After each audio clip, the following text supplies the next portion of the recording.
Recently, one of the viewers of this channel was talking to me about anxiety and how to deal with anxiety in another person and a friend in particular.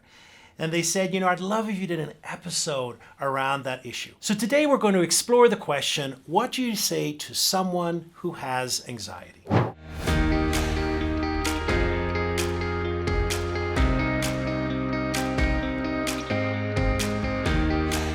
If there's one thing that we have become accustomed to in these past 18 months of a pandemic is the higher level of anxiety that people are carrying with them.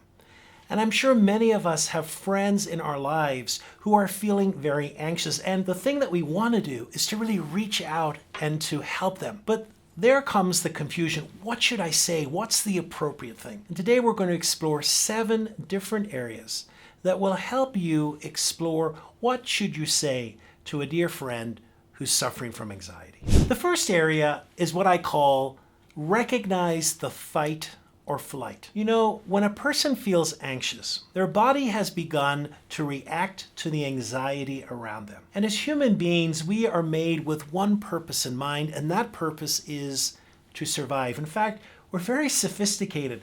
You're watching this video today because you have this amazing defense mechanism built right into you that protects you. And so when a person is feeling anxious, part of it is this reaction, this fight or flight reaction. And that becomes very important to recognize. Because when we are in a fight or flight situation, our listening is impacted. Our ability to receive outside messages is also impacted. And so sometimes we can become very frustrated because a person who's feeling anxious is not receiving all the wisdom that we want to give them. So the first observation I want you to make is realize that a person is in protective mode, and that's impacting the quality of what they're listening and the quality as well of what they're willing to receive from you. The second area is to realize that their fears or anxieties are not silly. Sometimes we'll encounter people and that will think that they're being overly anxious, that they're worrying too much, that they're fearful about things that are just not going to happen. And it's very often to discount or to dismiss what a person is feeling. And it's really important in these circumstances to suspend that judgment, to enter into their world, to show empathy, to really begin to walk in their shoes. And so we may find that their anxieties are silly or unjustified. But what's important for us to equally realize that it is valid for them, that for them it is real. And for them, they've started to react in the reality that that's what they feel. And so saying something like, your fears or your anxieties are just silly is not helping. It's much more helpful as a friend to really begin to explore and to really ask yourself, how would I feel if I was actually in this situation? If for me, those fears which I find silly were actually real for me. That's a much better way of predisposing ourselves to be in connection with our friend who is feeling anxious. The third area is to be a calm presence for that person. One of the things that's often said is calm down, but you really, that has no impact. What's much more impactful in this situation is actually to model that calmness and to actually be a calm presence for them. There's a wonderful image that I like to use. Have you ever been abroad? One of the things that's different is that some countries use a different electrical voltage than we use here in the United States.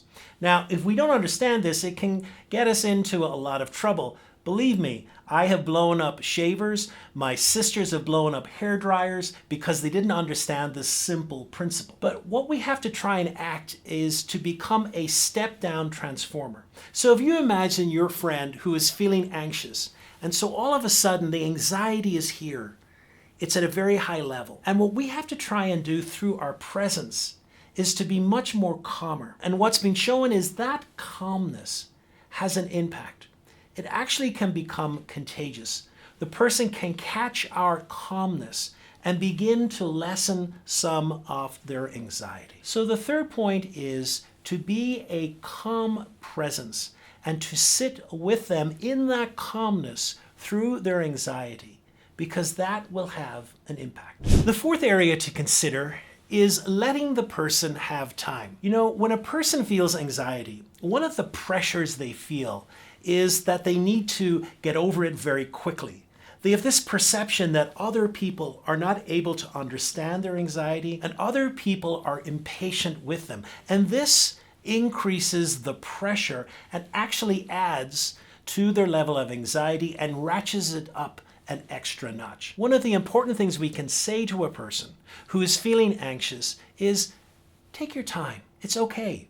I understand. Because that relieves some of that pressure they feel that they have to get over their anxiety immediately. Before we move to the other three areas, hopefully you're enjoying the value of this video. If you are, I invite you to subscribe to my channel, to press the bell. You'll be notified of new episodes which appear every week on topics such as these that have to do with our emotional intelligence, helping us become masters of our emotions and not our emotions masters of us. The fifth area is to support the anxious friend with their attachment style. Attachment style, now what is that? Well, when we grow up, we all have an attachment style that's really predicated on the way that we experienced our childhood. The two main attachment styles are avoidant and anxious. An avoidant attachment style is a person that's a little bit standoffish, that is much more independent, that tends to avoid close-knit relationships. The anxious attachment style is a person who creates close bonds, so much so that whenever they feel anxious or fearful, that they become even closer in that bond and they fear that another person will leave them. And so we've got both sides of the coin here.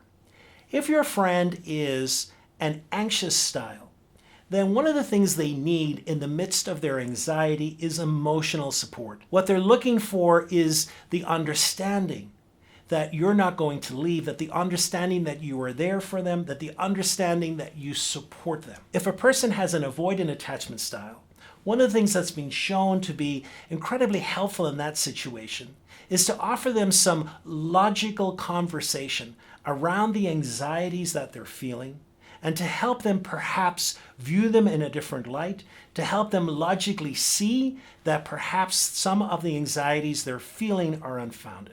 Area number 6 that's important to understand is that anxiety disorders are actually very, very common.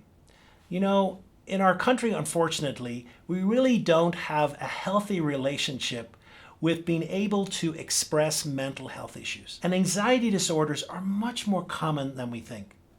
So I would just say, if your level of anxiety is getting in the way of you living a normal life, is really interfering in many of the decisions you make day to day, it may be time for you to reach out to a mental health professional who specializes in anxiety disorders and really begin to work through them. Because when anxiety reaches the level of disorder, that's a really good question to ask yourself. Is my anxiety interfering with the day-to-day living of my life? Is it impacting in the choices that I make? And if you are answering yes, then perhaps it's time to seek out professional help. And finally, an area to explore is setting healthy boundaries for yourself. You know, the desire to help someone is beautiful. The desire to take a friend through a level of anxiety is also something beautiful. But it's very easy as well for them to become dependent upon you. And so therefore you want to create some healthy boundaries around your presence with them and how you help them deal with their anxiety. So as you're offering them perhaps some solutions or some guidance, make sure that you're not taking over for them, but really that you're offering a helping hand, that you're really letting them have the locus of control over their anxiety. So say, for example, therapist. We just mentioned that in the last point. So instead of you finding a therapist and then making an appointment for them to go and see, perhaps what you could do is just help them explore how they might go about them themselves, to be more accountability rather than doing it. These boundaries are incredibly important Because the last thing we want is that that anxiety is also put upon you and you start living your life with a level of anxiety because of your desire to help the other person. So hopefully these 7 areas have really helped you understand how you can be present to your friend who is feeling anxious and offered you some guidance on various things that you can do and some things you can say that are appropriate to a person who's feeling anxious. And if you've enjoyed this video, I invite you to watch the next video. Actually, if you have a friend who is feeling anxious, I invite you to share the link for this video with them because the topic is, how do you calm yourself down when you're feeling anxious?